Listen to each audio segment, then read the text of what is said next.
Hello friends, ठंडियों का महीना शुरू हो गया है और जैसे ही ये ठंडियाँ आगे बढ़ती हैं और धीरे धीरे ठंडियाँ और ज़्यादा बढ़ने लग जाती है, कड़ाके की ठंड पड़ने लग जाती है जैसे कि दिसंबर और जनवरी में।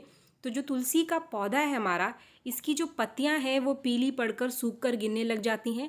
और काफ़ी सारे लोगों के कमेंट्स भी आ रहे हैं कि उनकी जो तुलसी के पौधे की जो पत्तियां हैं वो सफ़ेद होकर गिरने लगी हैं। तो इसके कई सारे कारण हैं। इस समय ठंडियों में आपको आपकी तुलसी के पौधे का खास ख्याल रखना पड़ेगा।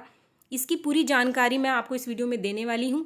पत्तियों को सफ़ेद होने से कैसे बचाना है, पत्तियों को सूखने से कैसे बचाना है आपको, और इसमें क्या खाद आप दे सकते हैं, साथ ही इसके ऊपर लगने वाले कीड़े और फंगस को आप कैसे ठीक कर सकते हैं। तो ये पूरी जानकारी मैं आपको आज के इस वीडियो में देने वाली हूँ। तो फ्रेंड्स, चलिए वीडियो को हम स्टार्ट करते हैं। सबसे पहली चीज़ जो हमारी तुलसी को सबसे ज़्यादा नुकसान पहुंचाती है इस समय ठंडियों के मौसम में, वो है ठंड में गिरने वाला कोहरा, पाला। ठंड में गिरने वाली ओस हमारे तुलसी के पौधे को सबसे ज़्यादा नुकसान पहुंचाती है और इसकी जो पत्तियां हैं इसको सुखा देती है। तो इसके लिए सबसे पहला जो काम आपको करना है वो ये है कि आप आपकी तुलसी के पौधे को इस समय किसी शेड वाली जगह पे रख दीजिए, जहां पर इसे सुबह और शाम की 1-2 घंटे की धूप भी मिल जाए और ये पाले से और कोहरे से बचा रहे। अगर आपने आपके तुलसी के पौधे को आपके घर के आंगन में लगाया है और आप इसकी जगह को बदलना नहीं चाहते हैं, तो आप इसे रात के टाइम किसी हल्के दुपट्टे से ढक दीजिए, ताकि जो रात में कोहरा गिरता है वो इसके ऊपर सीधा ना पड़े। अगले दिन जब धूप निकले तो आप उस दुपट्टे को हटा सकते हैं। लेकिन फ्रेंड्स, ये रोज़ रोज़ करना बहुत आसान काम नहीं है कि आप रोज़ इसे किसी दुपट्टे से ढक दीजिए और अगले दिन इसको हटा दीजिए। सबसे सही तरीका है कि अगर आपने आपके तुलसी के पौधे को आंगन में लगाया हुआ है तो इस पे चारों तरफ एक शेड सा बना दीजिए। आप 4 लकड़ियों के खंभे से गाड़ कर उसके ऊपर हरे रंग का एक नेट डाल दीजिए, जिससे कि आपकी जो तुलसी है जहाँ पर आपने रखी है वहीं पर रहेगी और कोहरे से भी बचती रहेगी। साथ में इसकी ऊपर जो दिन में थोड़ी बहुत धूप पड़ती है वो भी इसको मिलती रहेगी। इससे भी आसान तरीका है कि आप इसको किसी शेड वाली जगह पे रख दीजिए। अगर आपने ग्रीन नेट लगाया हुआ है या फिर आपके गार्डन में ग्रीन शेड लगा हुआ है तो उसके नीचे आप रख दीजिए इसको। मैंने ये काम पहले ही कर लिया है, मेरे गार्डन में ग्रीन कलर का शेड है तो इसलिए मैंने इसको शेड के नीचे पहले से ही रख दिया है। तो इसलिए ये काम मैंने अक्टूबर में ही कर दिया था, तो मेरी तुलसी पर ठंड का और कोहरे का फ़िलहाल कोई भी असर नहीं देखने के लिए मिल रहा है। आपने अगर ये काम नहीं किया है तो ये काम तुरंत से आपके तुलसी के पौधे पर कर लीजिए। फ्रेंड्स, ठंडियों में भी एक बार आप तुलसी के पौधे पर पानी का स्प्रे ज़रूर करें। जब भी आपको टाइम मिले दिन के टाइम, तो एक बार आप अपने तुलसी के पौधे पर पानी का स्प्रे कर ले, तो ये जो पत्तियां हैं वो हरी भरी और साफ़ बनी रहती हैं। इसके साथ ही जो इसकी मिट्टी है इसको आपको हल्की मॉइस्ट रखना है। आपको बहुत ज़्यादा मिट्टी को सुखाना भी नहीं है और बहुत ज़्यादा पानी भी नहीं डालना है। आपको पानी इतना होना चाहिए कि मिट्टी हल्की सी जो है वो गीली सी दिखाई दे, लेकिन हाथ में चिपके ना। अगर आप मिट्टी को सुखा देंगे, बिल्कुल पानी की मात्रा कम कर देंगे, तो हमारी जो तुलसी की पत्तियां हैं वो शाम होने तक मुरझानी शुरू हो जाती है।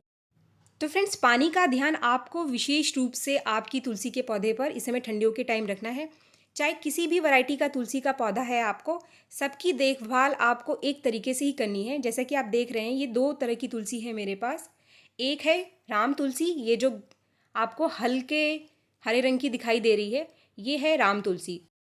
और जो ये दूसरा कुछ हल्के से श्याम रंग की, गहरे हरे रंग की जो तुलसी का पौधा है, ये है श्याम तुलसी। फ्रेंड्स, इसके अलावा एक बहुत इंपॉर्टेंट काम जो कि आपको आपके तुलसी के पौधे पर लगातार करना चाहिए, जिससे कि आपके तुलसी के पौधे पे नई पत्तियां लगातार आती रहें, वो ये है कि इसकी जो मंजरियां हैं ये सूख जाती हैं। तो अगर आपको बीज की आवश्यकता नहीं है तो आप इसको तोड़ करके आपकी तुलसी के पौधे से हटा दीजिए। इसको तोड़ने से फ़ायदा ये है कि आपके तुलसी के पौधे पर लगातार नई पत्तियां आती रहती हैं। अगर आप इन मंजरियों को नहीं हटाएंगे तो जो पौधा है वो अपनी पूरी ताकत इनके बीजों को बनाने में लगा देता है और तुलसी के पौधे पर जो नई पत्तियां हैं, नई ग्रोथ आनी बिल्कुल बंद हो जाती है। तो जैसे ही नई पत्तियां आनी बंद होती है तो हमारी जो तुलसी का पौधा कुछ सूखा हुआ सा दिखाई देता है और नई पत्तियां आती रहती हैं, तो पौधा नया बना रहता है। इसके बाद हम बात करेंगे खाद की कि आप इस समय आपके तुलसी के पौधे को कौन सी खाद दे सकते हैं। तो जो सबसे बढ़िया खाद है वो है गोबर की खाद। अच्छे से सूखी हुई गोबर की खाद को आपको लेना है, जो कि आप 100 से 150 ग्राम के आसपास ले सकते हैं। और महीने में सिर्फ एक बार आपको डालना है पूरी ठंडिया। अगर आपने नवंबर में डाला है तो फिर आप दिसंबर में इसको आपके तुलसी के पौधे में डालें। अगर आपके पास घर पर कोई कंपोस्ट नहीं है तो आप सूखी हुई चाय की पत्तियों को आपके तुलसी के पौधे में डाल सकते हैं।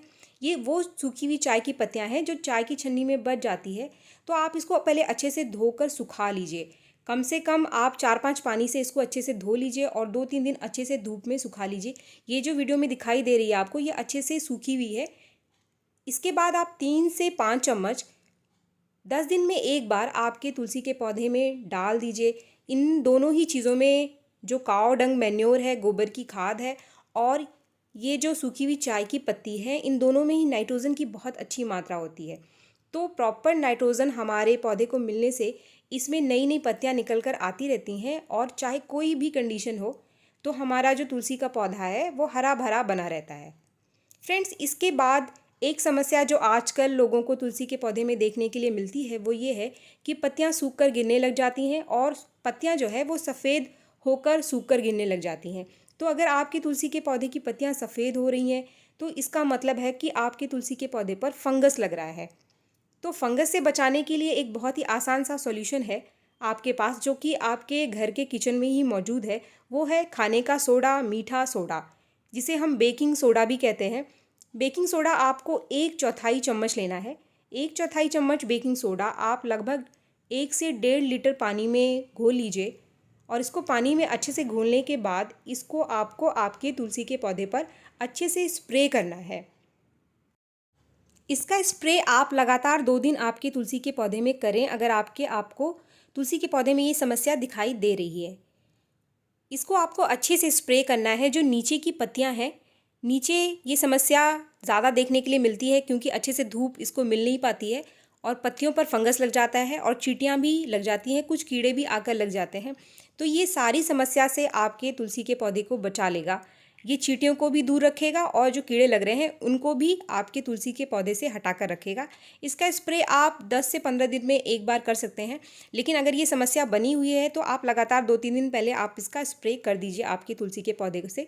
तो ये फंगस जो है आपकी तुलसी से ख़त्म हो जाएगा। फ्रेंड्स, अगर आपकी तुलसी की पत्तियाँ की जो हालत है इस समय ठीक नहीं है, वो सूख कर गिरने लगी हैं या काफ़ी मात्रा में पत्तियाँ सूख कर झड़ गई हैं, तो ये काम आप तुरंत से कर लीजिए, और जितनी भी सूखी ब्रांचेस हैं आप उनको आपके तुलसी के पौधे से हटा दीजिए, क्योंकि इसकी साफ़ सफाई करना बहुत ज़रूरी है। गिरती हुई पत्तियों को आप गमले में बिल्कुल भी ना छोड़ें। इसको आप तुरंत से आपके तुलसी के पौधे से हटा दीजिए, तभी आपकी जो तुलसी है वो स्वस्थ और हरी भरी बनी रहेगी। वीडियो पसंद आने पर एक लाइक ज़रूर करें और मेरे चैनल को सब्सक्राइब करना ना भूलें। तो मिलते हैं मेरे नेक्स्ट वीडियो में। Thank you.